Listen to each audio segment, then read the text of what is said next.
We're going to now go back through the haircut that her mum did. We're going to do it slightly differently just to make it a little lighter because she's got such a lot of hair. The haircut that was done was the haircut on my channel where it's like a horizontal Vidal Sassoon shag haircut, and the good thing about that haircut is that it's very bulletproof, but ultimately it does create a slightly heavier shape. So we're going to do it in a slightly different way just to free up around the front there, just to keep that little bit of movement going on. I don't want to take it too short because the other thing is it's curly wavy, so we don't want it to then look like two haircuts. So it's a really great haircut for curly wavy hair. That particular haircut can go on any texture. It can go on wavy, straight, curly, very, very curly. It all looks different on each and every hair type. In the particular instance of this there, what you want to be always mindful of is when the hair is curlier, you either go for gold and you go for like a full shag with a fringe, or you do a longer, softer version that's not going to then look like she's got one haircut here and then the length.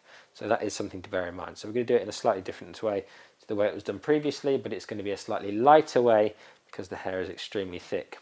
And we're only going to focus our attentions really in the front of the hair at this point. So what we're going to do is take a vertical section down the head.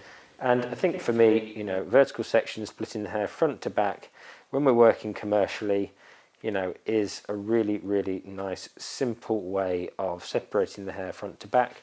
And if more hairdressers separated their sections out even a small amount, they'd definitely get better results. It's something that I kind of see a lot of people tackling whole heads in one go, and that is a very, very tricky thing to do indeed. So we're going to push the back, and then we're going to work exclusively on the front here. So what we're going to do is we're going to take a channel of hair that runs over the nose. So brush all the hair forward, comb all the hair forward, pick up the hair. Now instead of holding it horizontally like this, which is how it was cut previously, we're going to lift the hair up, elevate it out from the head at B-cam. We're going to elevate it out from the head at 45 degrees, like so, and then we're going to cut a square line.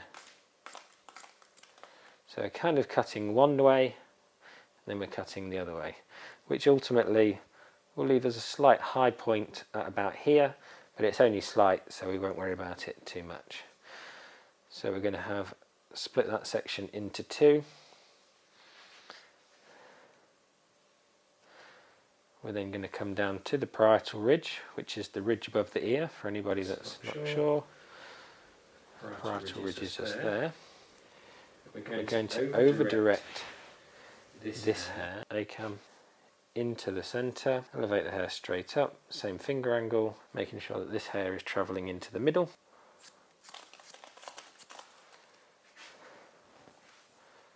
And then we're going to pick up B-cam. Then we're going to pick up the final part of this front section, pull it all up into the middle, making sure our over direction is coming right over the centre of the head. And if we've over directed, we should have a lot less hair to cut at this point than we did to start with.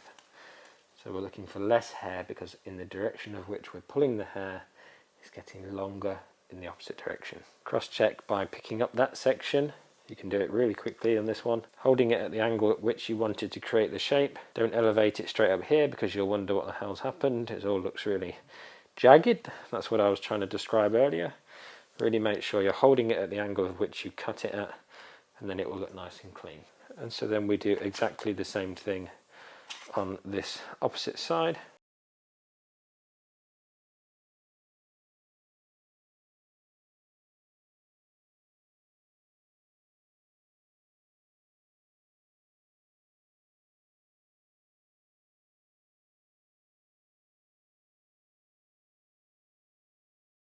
Fundamentally, ladies and gents, that is this haircut done, because we're not going to texturize because we don't like texturizing, don't like that look. I personally don't like that look, so it was amen when that was said to me, because I wouldn't recommend texturizing this kind of hair anyway.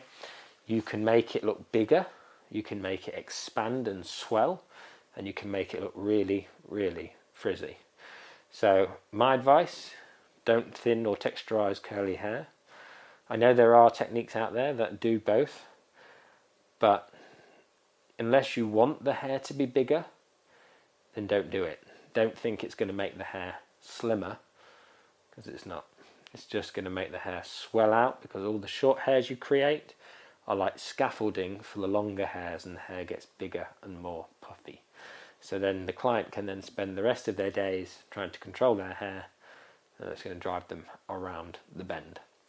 So hopefully that helps you understand the relationship between creating volume, you know, the hair expanding out, and texturizing, especially on curly or thick, what I like to describe as spongy. It's probably not the best and sexiest name for it, but hair that when you squeeze it and you need to let go, you can feel it bounce back instantly.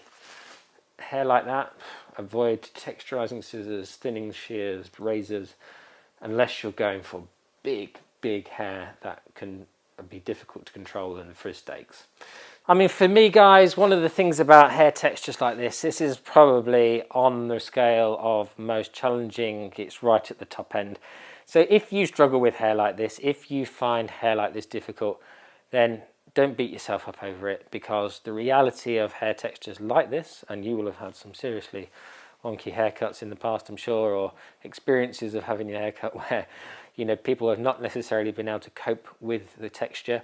You know, it does take time, and it's a slow process. You can't rush this type of hair. So if you get a client in your column, you get to do their hair, you know, the first time, and you feel like you haven't got enough time, then tell them it just takes a bit longer to get their hair done, because it just needs drying slower. It took nearly 40 minutes to blow dry that, even just diffusing it, even in the style we just seen.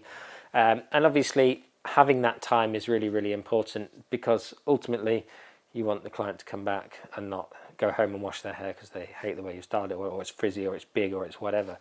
So I'm just going to pop the gown off, and then we'll have a little look, spin round, and show you the back and see how that's come out. And then great. Right, so we'll spin you around and we'll just show you the back. So we've got some lovely layers in there, which has created some really nice lift in the shape. We've got a beautiful cascading wave going through there, and it's really beautiful hair, but it's really challenging, guys. And it, you know, it's one of those hair types that can go quickly the wrong direction, and you can create lots of frizz and lots of expansion and shapes that, you know, the client doesn't want to wear. And then when we see it from the front and we push it all forward, we've got that nice bit of shape around the face there, just that we created by using that 45-degree finger angle in the over direction into the center. And we've not got that kind of rounded edge through the bottom here. We've managed to retain a lot of the weight and length through this bottom edge, but give more volume, more oomph, more texture through this top section without it being kind of too big and poofy. So thank you very much, guys, for joining me on this particular episode. If you've enjoyed it, hit the thumbs up button, subscribe if you're new here for lots more content just like this, and I'll see you again in the next one.